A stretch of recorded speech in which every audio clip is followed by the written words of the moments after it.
Olá, tudo bem? Bom, a proposta deste vídeo é falarmos sobre a reforma do ensino médio, cujo subtema é noções e vivências com as mudanças do ensino médio no Brasil e no Espírito Santo. Este trabalho ele visa analisar as mudanças da reforma da educação e seus impactos e distorções sobre o plano do BNCC, que impactam diretamente a comunidade escolar e seus profissionais, tendo como produto final da sua execução. Esta abordagem ela será baseada em estudos e vivência do próprio autor, ao longo de 18 anos de magistério do ensino médio capixaba. Nesse sentido, este novo cenário ele chama a atenção pelo improviso como as coisas aconteceram, por meio de medidas provisórias, que ao mesmo tempo ela acontece junto ao congelamento de gastos de setores estratégicos, entre eles educação. Bom, iniciada em 2017 e finalizada em 2018, a reforma da educação ela será um grande desafio para os estados e municípios gerirem este imbróglio, por se tratar de uma mudança estrutural muito importante para o país, mas que já nasce cheia de desconfiança.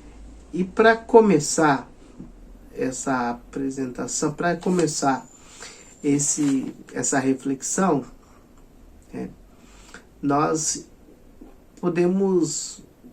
visualizamos que o Brasil é um país heterogêneo culturalmente e farto de riquezas naturais, com um potencial enorme de se tornar uma grande nação, mas desigual socialmente e ocupa a segunda maior concentração de renda no mundo. Embora se acredite que a educação seja o melhor caminho para mudar este cenário, a disputa política por estilos e modelos, entre outras coisas, não tem contribuído muito. O ano de 2016 foi marcado por medidas provisórias como a número 748, sancionada pelo presidente da República, Michel Temer, que em fevereiro de 2017 aprovou a reforma do ensino médio. O conteúdo ele foi aprovado no final de 2008 pelo Conselho Nacional de Educação e depois homologado pelo Ministério da Educação e Cultura, o MEC. Contudo, o fato de ter sido inicialmente feita através de medida provisória gerou muita polêmica, inclusive mobilizações de estudantes de escolas públicas, dada a importância da questão. É diante desse contexto que este trabalho ele tem por objetivo abordar as mudanças, analisando e propondo, tendo em vista o conhecimento e prática nas escolas públicas do Estado do Espírito Santo, onde serão expostas as bases pelas quais têm sido feitas as mudanças propostas pela reforma e sua efetivação no ensino médio. Então, como é o ensino médio hoje? Atualmente no ensino médio, seja no público ou no privado, os alunos estudam 13 disciplinas que compõem a grade curricular. A ideia da reforma é que tenham a possibilidade de escolher as disciplinas as quais gostariam de estudar de acordo com a sua vocação. Sendo assim, poderiam se interessar mais pela escola e pela educação. A proposta inicial da reforma propunha ter no primeiro ano todas as matérias e nos próximos anos ele escolheria quais as matérias gostariam de estudar. Mas houve alterações. Como vai ficar? De acordo com o portal do MEC, serão obrigatórias português e matemática durante os 3 anos do período do ensino médio. As demais matérias serão optativas, preservando o direito da língua materna, no caso a indígena, que serão obrigatórias em todo o ensino médio. Segundo as diretrizes do BNCC, no Espírito Santo, a carga horária total do ensino médio de todas as escolas passa a ser de, no mínimo, 3.000 horas. Isso significa que os estudantes capixabas eles terão ao menos 1.000 horas de estudo a cada série. Essa carga horária ela vai depender da modalidade, sendo 1.200 horas de itinerário informativo e 1.800 horas obrigatórias para estudantes que estiverem matriculados no primeiro, segundo ou terceiro ano do ensino médio. Quanto à divisão da base comum curricular, o BNCC, fará parte de 60% das matérias estudadas em sala de aula. O restante ficará reservado para uma das áreas específicas, também chamada de itinerário formativo. O problema é que para que isso aconteça, terão que investir mais em infraestrutura e capacitação de pessoas. Mas a medida vai na contramão da PEC 55241 de 2017, projeto de emenda constitucional que congelou os gastos públicos em saúde, educação e segurança pelos próximos 20 anos, assim como o contingenciamento feito pelo atual governo federal, que está cortando verba do orçamento da educação. A estrutura curricular será dividida em 4 áreas do conhecimento: linguagem, matemática, ciência da natureza, ciências humanas e aplicadas, incluindo a formação técnica profissionalizante. Porém, a escola não será obrigada a oferecer todos os cursos. Disciplinas como educação física, arte, filosofia e sociologia, que no texto inicial seriam excluídas, continuam obrigatórias. Esse projeto segue modelos já aplicados em outros países desenvolvidos. O Espírito Santo se antecipou e o projeto Escola Viva de ensino integral já vem sendo aplicado desde 2015. No primeiro momento, aumentou o número de aulas de 18 para 20 aulas, completando o restante das 25 aulas que se refere à carga horária com planejamentos. Principalmente, sociologia e filosofia, que já eram sobrecarregadas em turmas e multiplicidade de tarefas burocráticas, foram prejudicadas. Para tanto, diminuiu-se 5 minutos por aula, que eram de 55 minutos e passaram para 50 minutos. No segundo momento, muito recente, foram tiradas todas as aulas dos terceiros anos para sociologia e filosofia, sendo as aulas que já eram poucas e insuficientes, apenas uma por semana, para cada uma das 3 séries. Agora deixam de existir nos terceiros anos, e quando terminar o ciclo, haverá somente no primeiro ano. Ou seja, a formação humana será ainda mais desvalorizada, algo que já está acontecendo. Substituindo as aulas que já foram excluídas, criaram disciplinas como projeto de vida, estudos orientados, cujos professores não têm formação para tal. Há casos de professores de diversas outras áreas que, por não conseguirem aulas, se submetem a pegar essas aulas para trabalhar. Entendo que não é da natureza do ser humano fazer algo que não tenha um estímulo ou uma motivação. Essas novas matérias não são avaliadas, o que deixa os professores indefesos para gerir uma sala de aula onde a maioria dos alunos não querem fazer atividades, não querem prestar atenção ou não se interessam pela matéria. Desde que retornaram à grade curricular, Disciplinas como sociologia e filosofia sempre foram tratadas com descaso. Haja visto o ínfimo número de aulas. No Espírito Santo, os alunos têm apenas uma aula por semana e os professores precisam de pelo menos 20 turmas, com média de 37 alunos, para completar uma carga horária de 25 horas, enquanto professores de disciplinas como matemática e língua portuguesa precisam entre 4 e 5 turmas para executarem o mesmo trabalho por semana, com aulas de reforços facultativos no contraturno, e mesmo assim são as disciplinas que mais reprovam. Ou seja, muitos alunos deixam de aprender matérias que possuem mais afinidades e não aprendem e não conseguem aprender conteúdos de matéria aos quais não se identificam. Cria-se, portanto, uma hierarquia de disciplinas cuja lógica é compreendida pelo aluno como matéria de muita importância e matéria pouco relevantes. Os problemas eles são imensos, faltam professores, e esta é uma das categorias que mais adoece. Não há eleições para diretores nas escolas do Espírito Santo, planos de carga e salário, falta respeito, alunos indisciplinados com diretores lenientes, em detrimento da autoridade do professor. O sistema de educação pública tem um impacto de grande escala, porque envolve muitos órgãos, pessoas e interesses. A dificuldade de colocar uma boa ideia em prática é muito grande. Muitos profissionais não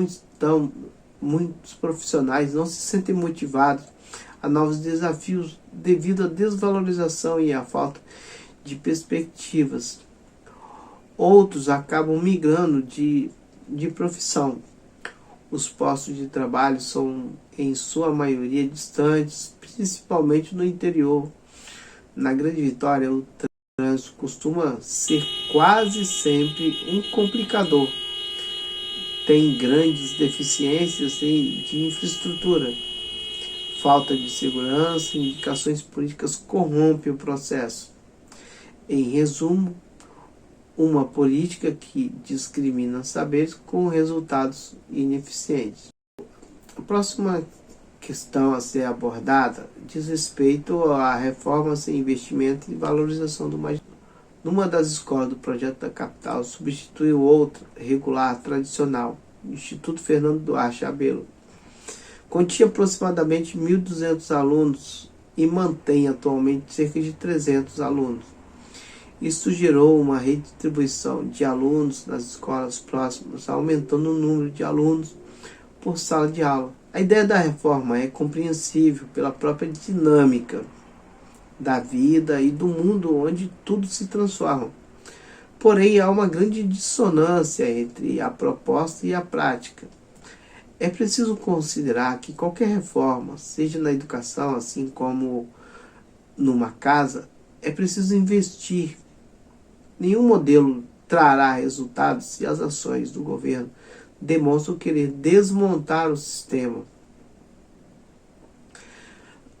da educação pública, a privatização com vista a cortes de orçamentos e redirecionamento de verbas para outros setores do Estado através da DRU, ou seja, a descirculação dos recursos da União. Uma atitude federal que reflete diretamente no âmbito estadual. Só para esclarecer, o atual governo federal de extrema-direita liberou cerca de 1,5 bilhões de reais, sendo que 950 milhões da educação para emendas a deputados que votassem a favor da reforma da Previdência.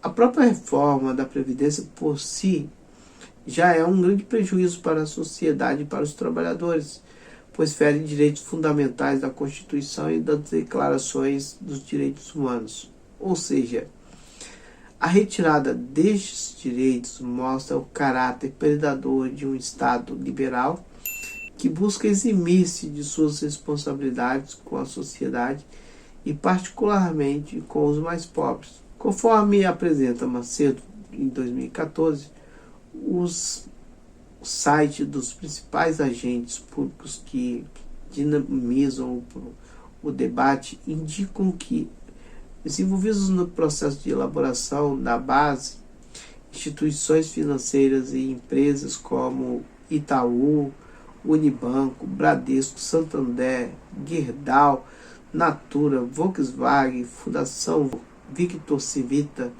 Fundação Roberto Marinho, Fundação Ayrton Senna, Fundação Lemon, Sempec, todos pela educação e amigos da escola.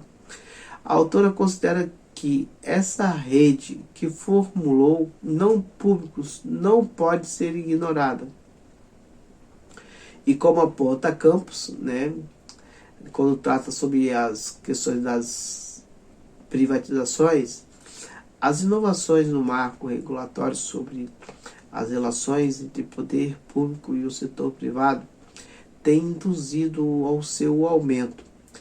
Essa forma de privatização, até então marginalmente encontrada nas escolas de ensino fundamental e médio, tende a se generalizar para toda a educação básica por meio de políticas governamentais e transferências das escolas para a OS, o CIP, ou para mantenedores particulares, como via PPPs, e amplia ainda a transferência da gestão da escola pública para instituições que integram os braços sociais das corporações privadas, como o Instituto de Corresponsabilidade Educacional de Pernambuco.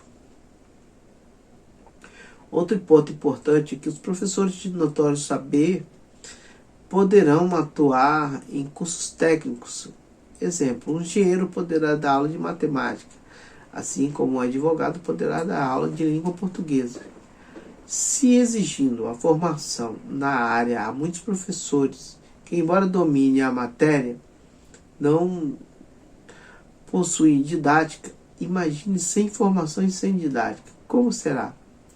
Neste debate, na maioria das vezes, as opiniões dos professores que vivem o dia a dia em sala de aula são meramente consultivos, visto que as deliberações são tomadas de cima para baixo, no sentido de privatizar ou terceirizar a educação pública. A educação no Brasil, ela vive há muito tempo uma carência muito grande de professores, principalmente por causa dos baixos salários ou subsídios. No Espírito Santo, por exemplo, essa categoria nos últimos 10 anos não teve reajuste que correspondesse à inflação. Considerando que um litro de gasolina no mesmo período custava R$ 2,05 e que hoje custa R$ 6,70, e uma cesta básica na cidade de Vitória, capital do Espírito Santo, custava R$ 290,89 e hoje custa R$ 704,93.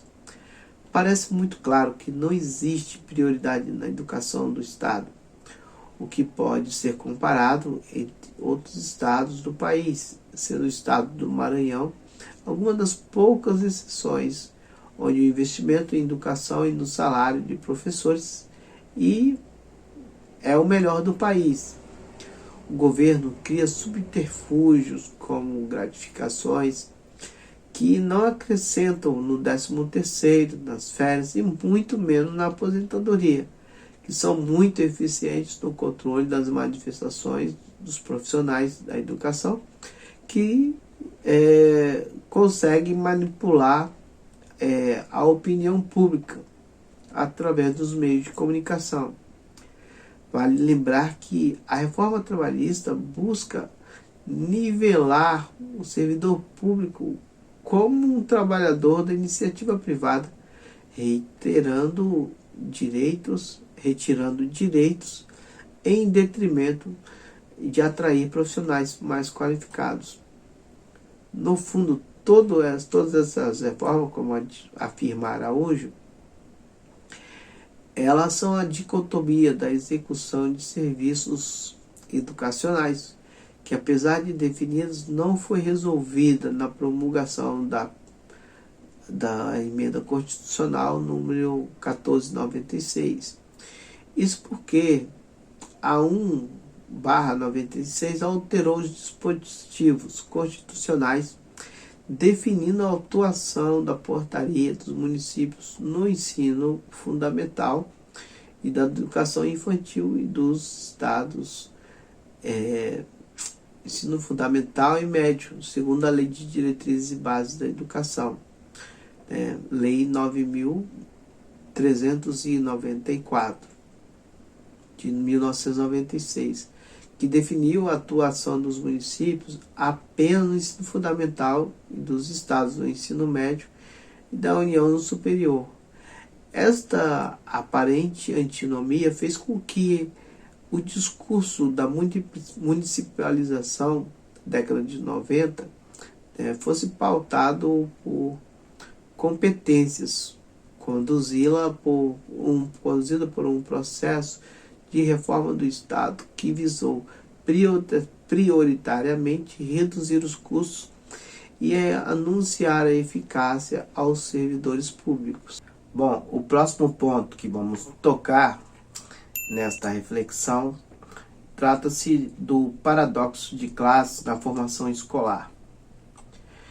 O que não faz sentido no Brasil é o governo querer fechar universidades e IFES, retirando a responsabilidade do Estado e impedindo a democratização da educação.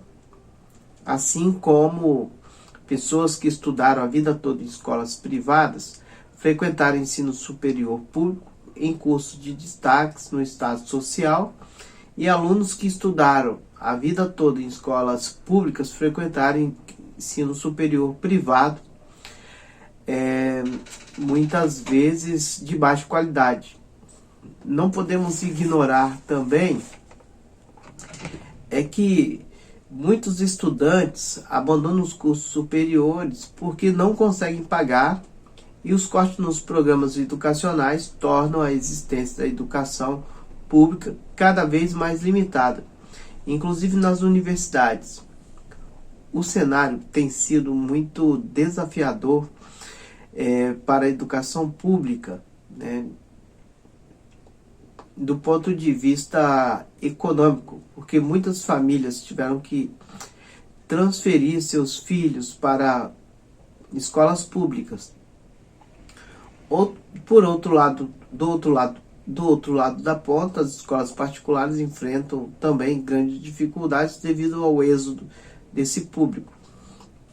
Para os autores que tratam dessa questão de política educacional, as políticas curriculares nacionais desenvolvidas ao longo dos anos 90 e 2000, hegemonizadas pelos aparelhos privados da classe empresarial, tiveram finalidade justamente de esvaziar o currículo dos conteúdos clássicos em função das necessidades imediatas da classe trabalhadora. Mas tudo isso tem uma consequência. Tanto é que eu acho que faz-se necessário tocar em outro ponto também que considero muito importante, que é a defasagem e o legado da pandemia do ponto de vista intelectual e ético. Apesar deste cenário, o Brasil conquistou um importante feito nas últimas décadas, que foi fazer com que o maior número de crianças e adolescentes fossem matriculados e frequentassem a escola. O problema é que essa inclusão ela não veio acompanhada de qualidade no ensino. Ademais, a pandemia e a má gestão da educação, assim como a má gestão da pandemia pelo atual governo de extrema direita, eles vão deixar um legado de atraso, e retrocesso terrível às novas gerações. O resultado da má formação, no entanto, o resultado da má formação no ensino fundamental, ele deixa um vácuo de aprendizagem, o que é muito prejudicial para o ensino médio. A deficiência em conteúdos básicos e a pressão na aprovação em busca de números e estatísticas, que nem sempre são reais, tem gerado cidadãos facilmente manipulados, né, por conseguinte pouco competitivos, mal qualificados, que serão mão de obras barata e que continuarão sendo excluídos, ampliando o nível de desigualdade social no país. Outro ponto importante a ser abordado nesse sentido é que a formação intelectual de uma pessoa não depende exclusivamente da escola, mas ela é uma grande bússola nesse processo para a grande maioria. No entanto, a falta de parâmetros de comparação, em muitos casos, por pais e alunos ao avaliarem uma instituição escolar, avaliam-na de forma equivocada. Isto é, muitos pontos não são observados. Uma escola de qualidade, ela deve não ter somente infraestrutura, profissionais capacitados ou estar no topo do ranking de notas. Deve também pensar nas habilidades socioemocionais, valores como ética e moral, pois são muito importantes para o processo de formação, pois possibilitam um índice mais qualitativo, seja na vida profissional ou na vida como cidadão. Viver em cenários adversos, né? Compreender a realidade, ter uma empatia social e conviver com as diferenças, entre outros. Em relação à perspectiva federativa, somos um país de dimensões continentais, portanto, com muitos desafios devido à extensão territorial e sua diversidade sociocultural e econômica, onde mais de 70% dos municípios brasileiros possuem até 20 mil habitantes, e é preciso criar um sistema cooperativo nacional de educação nas 3 esferas. O país está mercantilizando sua educação e criando grupos extremamente desiguais na formação. Isto é, o acesso ao conhecimento depende muito mais das condições financeiras individuais que da igualdade contida no artigo 5º da Constituição. No Ceará, mesmo tendo municípios mais pobres, os resultados são excelentes. E se a União ajudar mais os estados ajudarem mais os municípios e os municípios ajudarem os municípios, todos serão beneficiados. Os resultados, eles precisam ser baseados em metas claras, objetivas, convincentes e capazes de gerar a adesão dos professores, criando oportunidades mais iguais e acessos mais facilitados para quem quer se aperfeiçoar. Por exemplo, convênios entre Estado e governo federal, municípios que têm universidades próprias para cursos de capacitação, como mestrado, doutorado, pós-doutorado, para professores das áreas que queiram estar se atualizando. Um professor bem remunerado e mais qualificado, né, ele é mais motivado e reproduz esse conhecimento por milhares de vezes, assim como movimenta a economia da sua região. Precisamos de um mapeamento demográfico organizado dos lugares em que precisam de mais atenção, tendo em vista a desigualdade regional. Sobral, no Ceará, é um exemplo onde isto funciona, e os resultados no ensino fundamental e médio mostram isso. A importância das ciências sociais no ensino médio. As paixões exageradas, muitas vezes, cegam os defeitos e os erros dos partidos ou ídolos políticos. Esse ufanismo desmedido, em outros casos, o desconhecimento de causa, induz ao erro político. Nesse jogo, muitas instituições formais, como o judiciário, as religiões, a imprensa, agem de forma partidarizada ou sem isenção. O brasileiro, ele precisa aprender que o voto para deputado federal, senador, tem um poder gigantesco. Geralmente as atenções voltam-se para o executivo. O sistema político ele é complexo e somente o engajamento, proximidade ou um maior interesse pode tornar o universo da política mais familiar. A formação ética e política, ela faz toda a diferença numa democracia que precisa ser construída com educação, onde os diferentes saberes sejam contemplados. É responsabilidade dos indivíduos pensar na coletividade e dever do Estado garantir aos seus cidadãos viver em um país democrático. No que tange à importância das ciências humanas no ensino médio, elas possuem um papel essencial na formação de um cidadão mais crítico, capaz de compreender a importância das questões culturais e comportamentais dos indivíduos e dos grupos para a sociedade. Com estudos em cima disso, é possível identificar problemas sociais, investigar e propor soluções. Por fim, a questão sociológica é muito importante porque diz respeito à dinâmica interpessoal nos relacionamentos, num trabalho que é de longo prazo e complexo.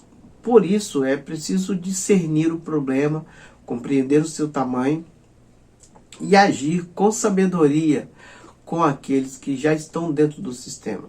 É preciso ter mais profissionais efetivos, capacitados e envolvidos, pois esses profissionais conhecem o sistema por dentro. Dentro da máquina burocrática, tudo é imenso, né? Falta mais participação e voz nesse debate por parte dos professores. Eles precisam ser mais ouvidos e atendidos. Trabalhamos muitas vezes com ferramentas aquém das nossas necessidades reais do nosso dia a dia, como por exemplo internet, ambiente adequado para as aulas. Sabe-se que o trabalho com a gestão pública é muito mais desafiador que na gestão privada, visto que as divisões de grupos, seja dentro das escolas ou em setores mais burocráticos, mais atrapalham que ajudam. Enfim, talvez a mudança que precisamos é de mentalidade e vontade política sobre a valorização e a importância da educação, a fim de motivar os professores e alunos e toda a cadeia de desenvolvimento que passa pela educação, a fim de que não vejamos nossos cérebros buscando oportunidades em outros países porque não tiveram aqui. E assim tenhamos também ganhadores de prêmios Nobel, muito mais medalhas olímpicas e um país mais justo e menos desigual. Bom, ficamos por aqui. Muito obrigado pela atenção e até a próxima. Demarcação já. Demarcação já.